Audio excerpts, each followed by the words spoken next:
Hello and welcome back. Today we're going to be talking about the method of integrating factors, which is a method for solving differential equations. Let's get into it. So we use this method to solve linear first-order ordinary differential equations. That's what ODE means. An ordinary differential equation just features ordinary derivatives, so no partial derivatives. First order implies that the highest order derivative in the equation is just a single first derivative, which is what we see here. And linear is kind of challenging to define, but essentially you can think of a linear first order differential equation as a first order differential equation that you can write in this form. So if it were of higher order, then we would have like our third derivative term, second derivative term, first derivative term, which you can see here, regular term just for the function itself, not with any derivatives, and each of those terms are multiplied by functions of t. So in this case, we have the second derivative, or the first derivative of x. That's not multiplied by any function of t, though. You would just divide it by that function if it were, and then the successive terms would be multiplied by functions of t, which we see here. So it's p of t, which is some function of t times x, and that's equal to q of t, which is also some function of t. And oftentimes we refer to q of t on the right side as the input to the system, and we refer to x as the output. We often use differential equations, and usually second-order differential equations, but we use differential equations to model real physical systems, and oftentimes this function of t on the right side will represent the input to the system. Maybe it's some oscillation of some kind or something else, and maybe x represents the position of some object, and you're wondering how inputting some oscillating function, for example, into this system changes the position of some object with x, and so we think of q of t as that input and x as the output. And so I might refer to those as input and output, and that's the reasoning for why that's the case. And so we have our linear first-order differential equations, and we're going to use the product rule. I'm taking the derivative of two functions of t, the product of these two functions, u and x, and that's equal to u times the derivative of x with respect to t plus the derivative of u with respect to t times x. And I'm using this product rule in order to solve this differential equation, and we'll see exactly how we do that. So here's our differential equation, and I'm going to multiply it by some function u. I don't know what u is, but I'm going to define it in a certain way, and that will allow me to find the value of u. So you'll notice I multiply every term by u, and the left side of this differential equation might resemble the product rule.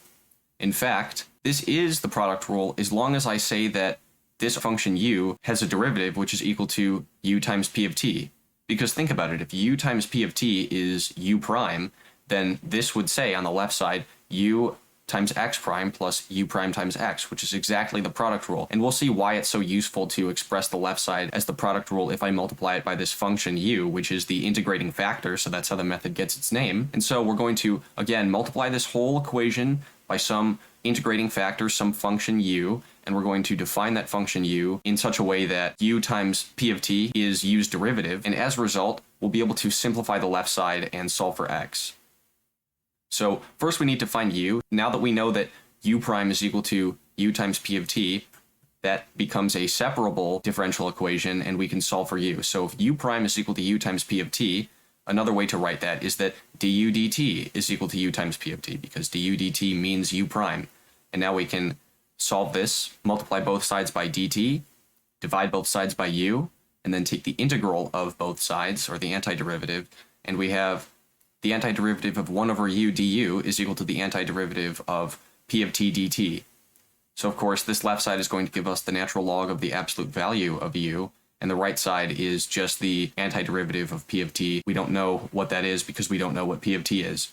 But if I take e to the left side, e to the right side, and then I can undo this absolute value by saying that u is equal to plus or minus that result, then it's u is equal to plus or minus e to the integral of pt dt. In an actual differential equation, in an actual example, which we'll see, p of t would be some value that we would have, and we could solve for u. So now that we know that u is equal to e to the integral of pt dt, we can change the left side and change the right side into something new. So we multiplied all the terms by u, and now that we know that u times x prime plus u times p of t times x is the same thing as u times x prime plus u prime times x, then we can say that the left side is exactly the result of taking the derivative of the product of two functions of t, u, and x, because it's exactly what we get from the product rule. And so I can compact this as just saying it's the derivative with respect to t of the product of those two functions, u and x. And the right side, u times q of t doesn't really change, but we can rewrite this as what we know the value of u is now, which is e to the integral of pt dt times q of t. So if the left side is the derivative with respect to t of u times x, then I can undo that operation, if you will, by taking the integral of that, and then I can divide both sides by u, because after I take the integral of the left side and the integral of the right side, then I'll just be left with u times x on the left side. I can divide the left side by u, and this is the result I would get.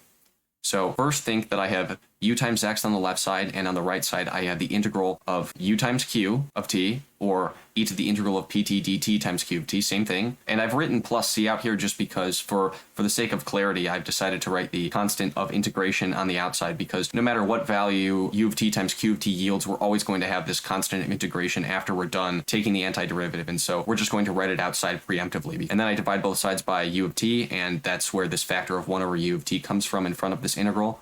And this is the value of x, bearing in mind that u of t is equal to e to the integral of pt dt. So let's actually use an example to clarify things. X prime minus 5x equals e to the 2t. So e to the 2t is the input function, x is going to be the output.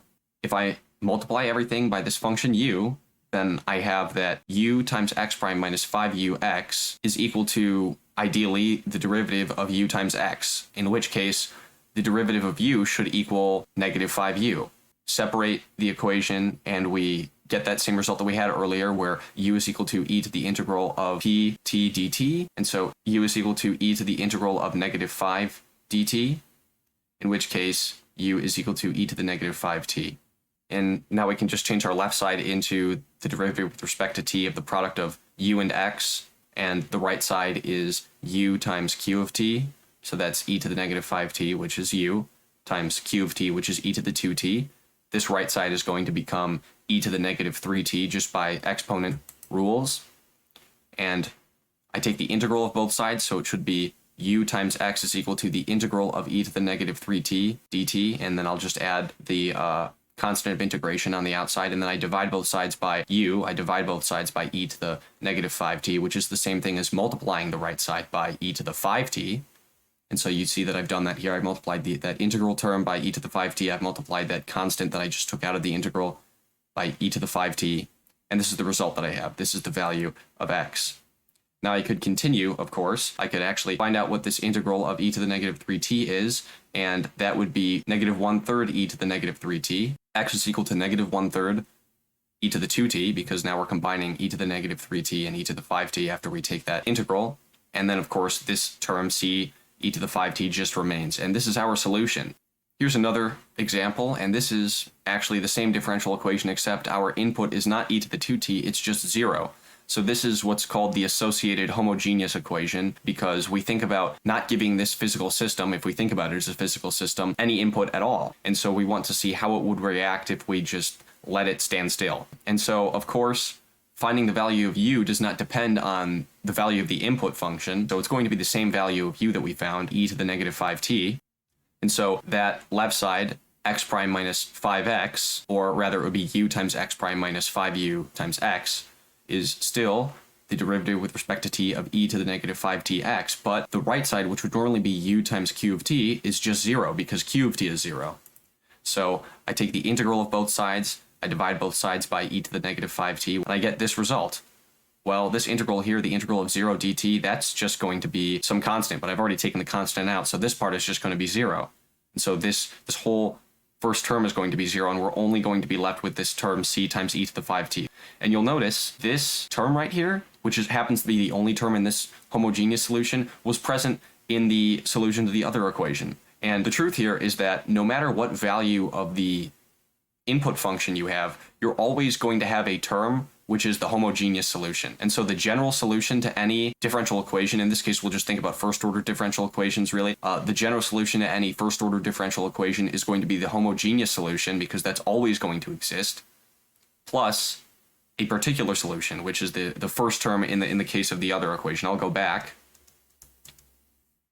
You'll see here, negative 1/3 e to the 2t. That is actually a particular solution. What is it a particular solution for? For the original differential equation when the value of c is 0, because c can be anything. It's some arbitrary constant, but when c is 0, we're just left with this term. So, in fact, the general solution to any first-order differential equation is a particular solution plus the homogeneous solution.